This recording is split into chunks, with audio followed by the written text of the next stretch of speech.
What is up, guys? Welcome back to the channel. I am Trey Lance with Lance Buildings. We build some crazy barndominiums. This week is part 6, something like that, part 7, somewhere in there. Last week we were able to metal this gable end here. So this week we're going to start doing some eaves, the front gable, and just getting as much steel as we possibly can get done this week. It's been a beautiful, beautiful week. Today is 73, I think is the high today. Tomorrow's supposed to be the same. So yeah, it's been a gorgeous week. It's going to be a gorgeous week. So watch as we start steeling this barndominium. All right, guys, this is how we line our steel and get it pre-drilled for the sidewall. We don't just like guessing where it's screwed. We like to have everything in a perfect eyesight, plane level.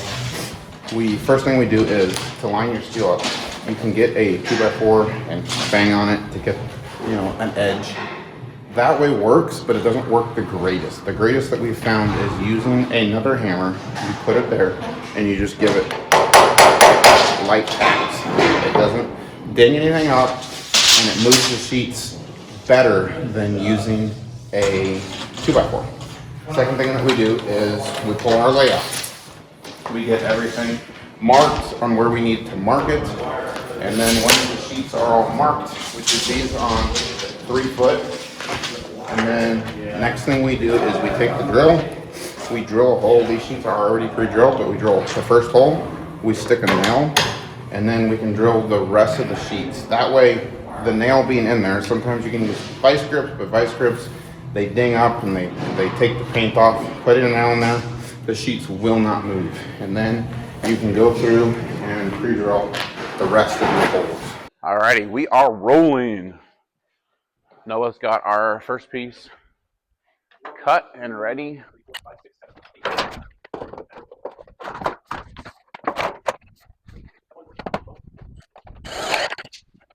Beautiful fit, Noah, beautiful fit.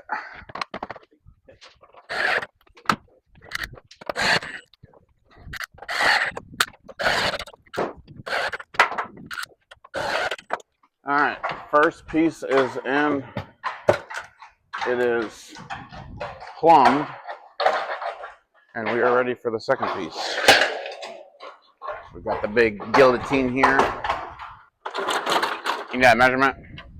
It is 6 1/8. 6 1/4 is kind of tight. And the exact same on top. 78 3/4 will work. 3/4 minus.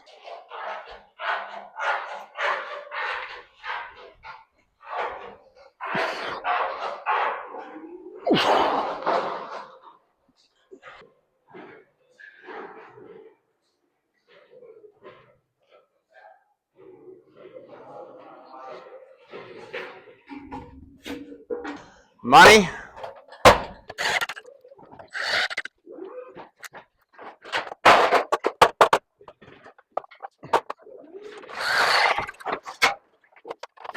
All right, so we don't always use the guillotine, the circumciser, whatever you want to call it.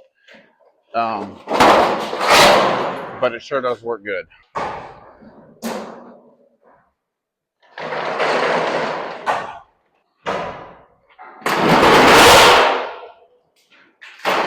That's bad.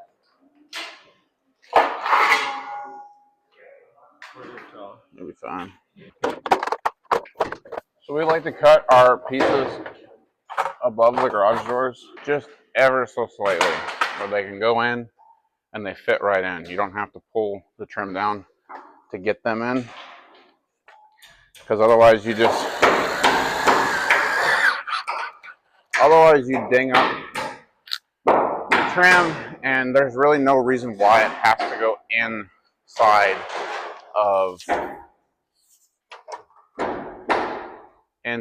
of this channel up here. It only needs to go in just a tiny bit.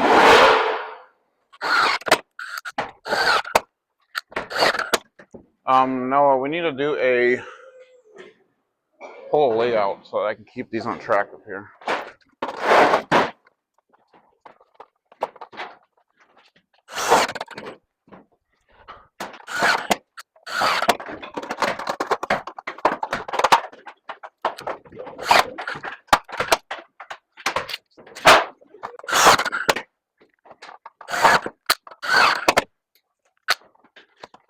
You've got 6 1/4. And I mean an eighth left of 36 to the next garage door.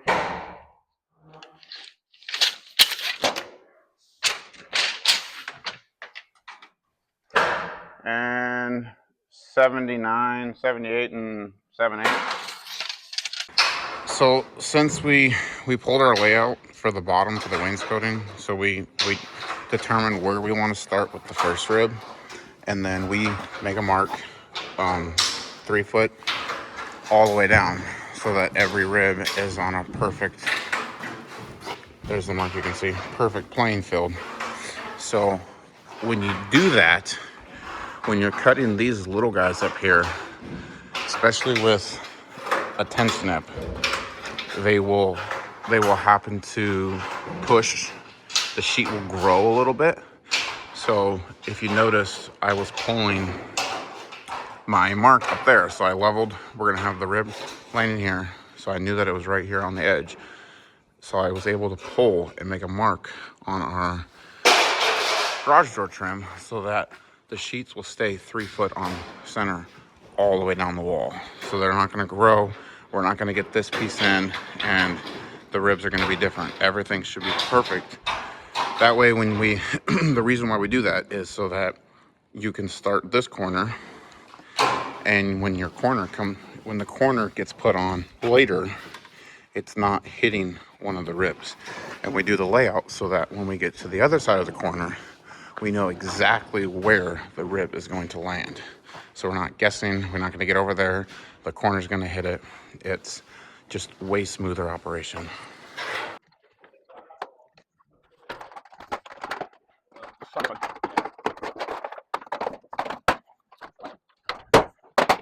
Hang on. Blow it. There. Perfect. You know, that's how we do things. All right, so you guys might be wondering why we did not level or plumb, I should say, this sheet off. Is I know that my garage doors are all plumb, so therefore we just line up. Every sheet has the dimples, the little dimples or the ribs, so we just line up those with our garage door trim because it makes it perfect with the garage door trim. Everything is eyesight is perfect, so that's the reason why I didn't need to throw a level on this sheet and plumb it off. 23. Ooh, that was money, Noah.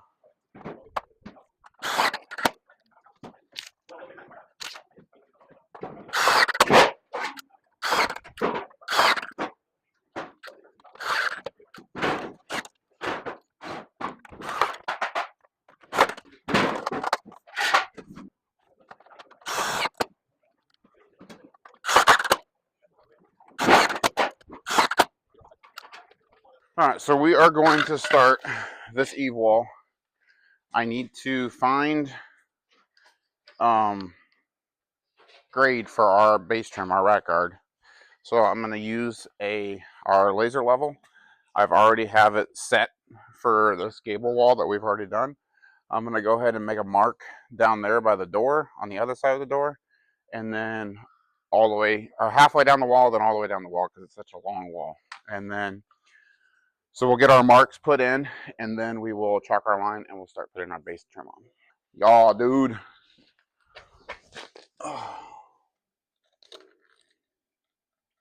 Good.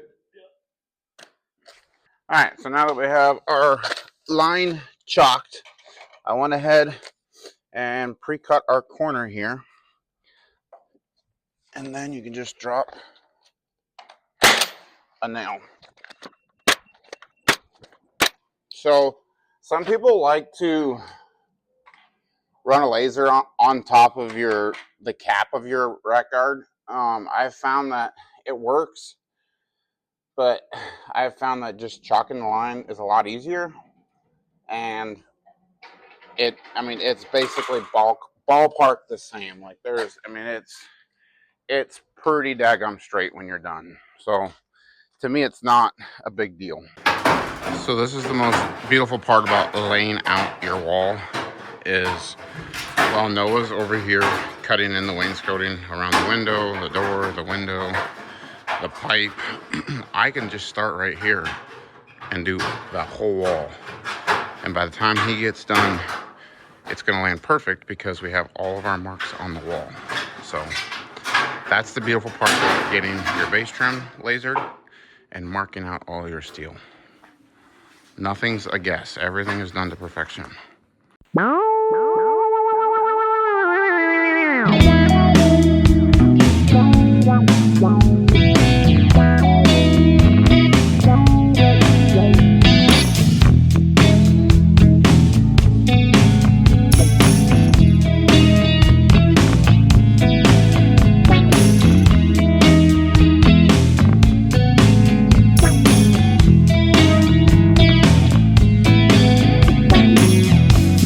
And just like that, I've got this whole side done.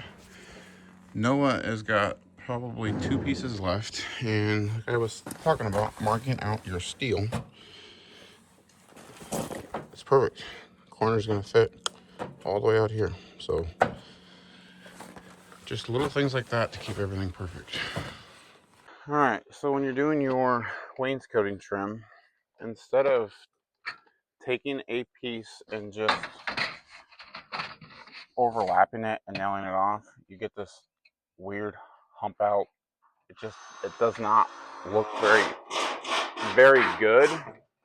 So instead of doing that, just snip off 3/4 of an inch back. Then take your piece, put your knife, open up the hem, and just slide it right in there. So now when you're looking down the wall, it looks like one continuous piece. You're not going to see the weird bump outs here. I mean, you're going to see them a little bit, but it's not going to be extremely noticeable. After you have all your wainscoting trim on, something I like to do is just come down. I don't know if you can get it, but and just eyeball down it all the way down your trim. But it is pretty daggum straight. Alright, so I am going to J-trim the top of this window while Noah is cutting, and we'll start installing the rest of these. We just got back from lunch. We've got the hardest part of the wall done, which is the 2 windows and the doors, and the cutout are on the porch. So the rest of this should fly.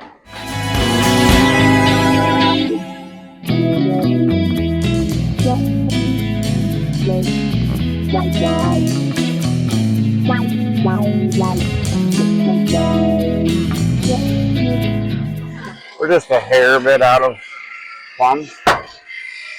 So instead of trying to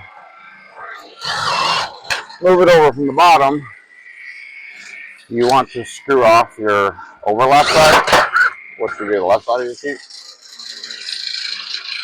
And then you just kind of put your screw at a little bit of an angle. And it should pull the sheet over enough. You might have to do 1 or 2 pieces, but yeah, pretty much perfect. So it was only about 1/8 out of being plumb, but now it's perfect. So we'll, same thing as the wainscoting, just kind of tack the sheets off, get them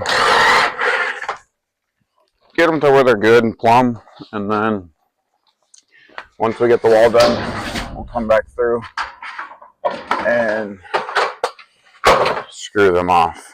So, and honestly, like, the biggest concern of screwing them off is just getting one on either side and then just one on this overlap. Like, at this stage right here, I could leave this for the evening. Like, it wouldn't, with wind, it wouldn't affect it. Because it's in the J channel, it's in our F and J up there, and then I've got the overlap screwed, and it's got plenty of screws in it. So